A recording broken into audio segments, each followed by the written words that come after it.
But first, things are moving very fast on the Russia-Ukraine situation, with President Putin speaking last night in the Kremlin and responses coming thick and fast in the last hour or so from Donald Trump and Volodymyr Zelenskyy. To get the latest now, we're going to go to Elisabeth Braw, who is foreign policy expert and senior fellow with the Atlantic Council's Scrowcroft Centre for Strategy and Security. Thank you so much for joining us, Elisabeth. Now, in case anyone has been under a rock or simply enjoying life and not paying attention to the news for the last 24 hours or so, can you fill us in on what President Putin said in the Kremlin and what Donald Trump and Volodymyr Zelenskyy have said in response? Good evening. Good evening. So what has happened is that President Putin has proposed a cessation of hostilities, temporary, but also direct talks with President Zelenskyy. And that's quite significant because so far the talks that have taken place have been with the US as the intermediary, or with other countries, including the UK, also meeting with Ukraine. But there haven't been any direct talks between President Putin and President Zelenskyy. And I think that's because from President Putin's perspective, President Zelenskyy is not a legitimate president. He doesn't consider Ukraine a legitimate country. But nevertheless, now this proposal has come. And quite remarkably, President Zelenskyy has already responded. And tell us what Donald Trump said. Well, I've got it here. Let me read it out because I've got the full message here. Donald Trump put this an hour or so ago on Truth Social, his social media platform. He said, President Putin of Russia doesn't want to have a ceasefire agreement with Ukraine, but rather wants to meet on Thursday in Turkey to negotiate a possible end to the bloodbath. Ukraine should agree to this immediately, Trump said on Truth Social. And earlier, President Zelenskyy demanded a 30-day ceasefire from Russia starting on Monday before agreeing to any talks.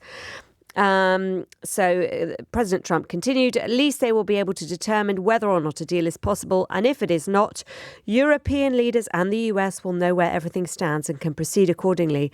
I'm starting to doubt that Ukraine will make a deal with Putin, who's too busy celebrating the victory of World War II, which could not have been won, not even close, without the United States of America. Have the meeting now, he writes in capital letters, embellished with 3 exclamation marks. But then following this, we've had the tweet from Volodymyr Zelenskyy saying that he is going to meet in Russia on Thursday, but he has conditions too, doesn't he?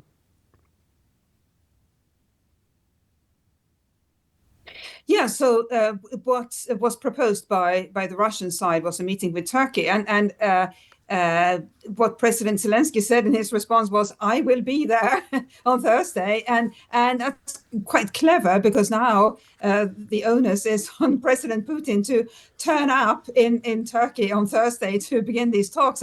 And if the Russian proposal was just a sort of a ploy to gain time, well, now that bluff has been called by Zelenskyy. So it will be fascinating to see who turns up in Turkey on Thursday, whether it's just President Zelenskyy or whether it's also Vladimir Putin, because that's what the offer was. And Volodymyr Zelenskyy says he will be there.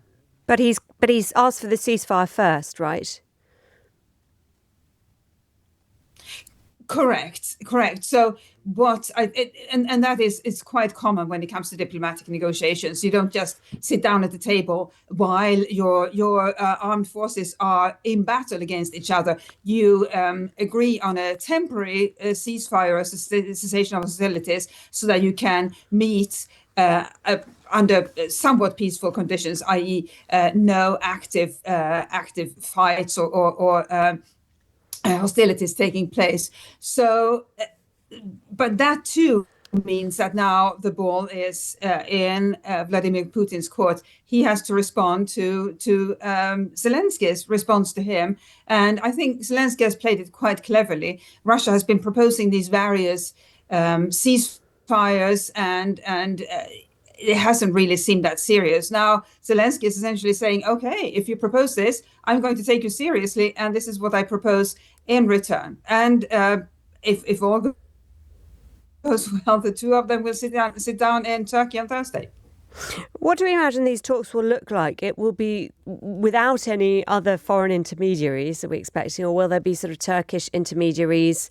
Is it going to be a sort of mano a mano thing between the presidents? What do we imagine such an arrangement will look like? Well, we are in uncharted waters here, or I should say uncharted negotiation rooms, because we don't know. But this is the first time the two presidents will have met since the war began to discuss peace. Before that, the talks, such as they were, that took place between Russia and Ukraine, were between delegations. We don't know who, if this meeting comes to pass, whether they will be accompanied by delegation or just by note takers. I don't imagine they need interpreters, but we don't know who will be accompanying them.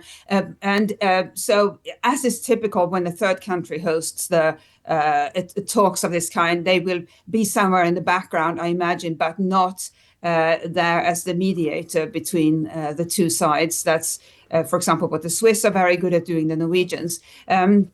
But this is a completely new chapter, and so I think we'll have to discern from the language in the next 24 hours or so whether Putin is actually serious about this.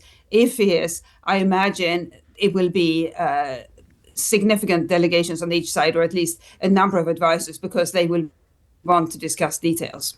Finally, Elisabeth, given your knowledge and understanding of this particular conflict and the characters involved going back a long way, do you think Putin is serious about peace, or is this game playing? Is he prolonging the war? Is he calling for this just because he doesn't want to be seen by the Americans as an obstacle to peace?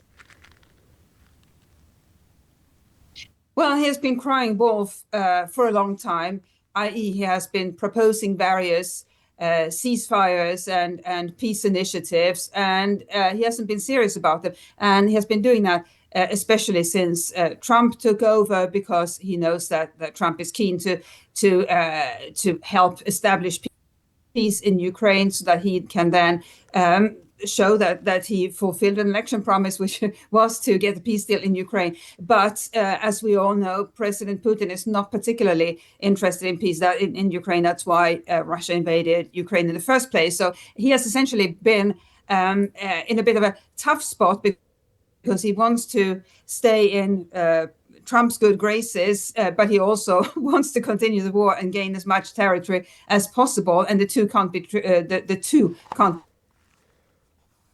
at the same time. So that's where we are. And I think that's why he has essentially made this Hail Mary pass to see what happens if he makes a quite bold proposal like this. Thank you so much for talking to us. Elisabeth Braw, foreign policy expert and senior fellow with the Atlantic Council's Scowcroft Centre for Strategy and Security, talking to us about that fast-moving situation